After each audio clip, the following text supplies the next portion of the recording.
Thanks so much for joining us. Always a pleasure. Thank you all.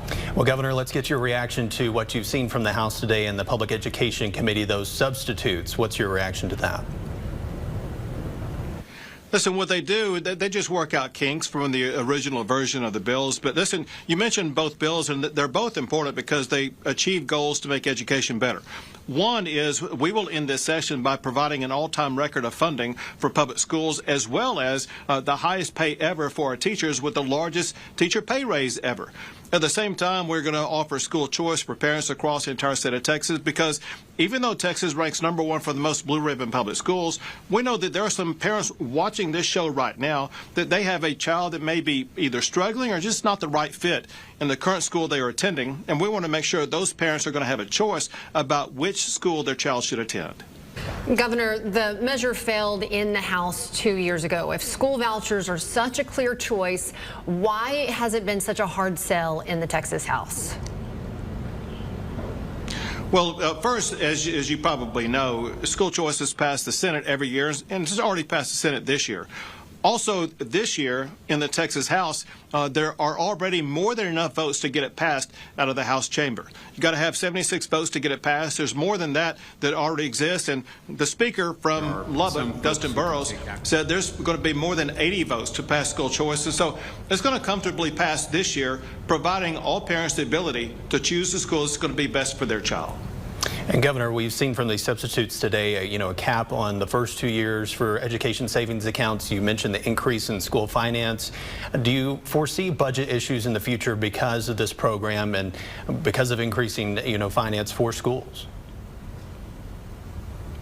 So concerns have been raised by some people that it could pose, school choice could pose budget problems in the future, and there's no reason for those concerns. The reason why there's no concern about it is the only amount of money that will ever be allocated to it is what will be voted by the legislature each session. There's no automatic increase in future years. The only amount that it can increase is the amount that the legislature decides to allocate to it. As a result, we always balance our budget. We are required to do so by law, and this will pose no budgetary problem for us in the future. So if you can only increase it, can it be decreased by them as well? And will that impact those who are relying on those vouchers? We see no reason why it should or could need to be decreased. The fact of the matter is we have two separate buckets for budget. One's going to be for public education, the other's going to be for school choice. And because Texas has such plenty resources, we have an abundance, and so much so that we have a budget surplus, of which we're going to be returning a lot of that to your taxpayers with a property tax cut.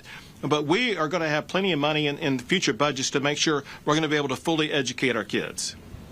Now, Governor, you've mentioned several times that a majority of Texans or parents are for this. Have you done opinion polling? Where does that come from? Where do those stats come from? Well, they come from polling, not just our polling, but every university system and other professionals around the state. They've polled it, and every single time it's a majority of every demographic group. It could be Black, Hispanic, white, or Asian. It could be Democrat, Republican, or Independent. It could be urban, suburban, or rural. Every demographic group in the state of Texas supports school choice. Also, in Republican primaries for the past 2 elections, there's been a ballot initiative for Republicans to vote on, and about 80 to 90% of Republicans said yes, they want school choice. And so we know from multiple sources this is exactly what Texans want and families watching this show want. And we will be able to deliver school choice while at the very same time doing more for the public schools across the entire state of Texas. Governor Abbott, thank you so much for your time. Thank you so much for joining us. We spoke with Dustin Burrows earlier, Speaker, who said hopefully we'll have an answer by the end of the week. Thank you, Governor. Appreciate it. Sounds great. Thank you all so much.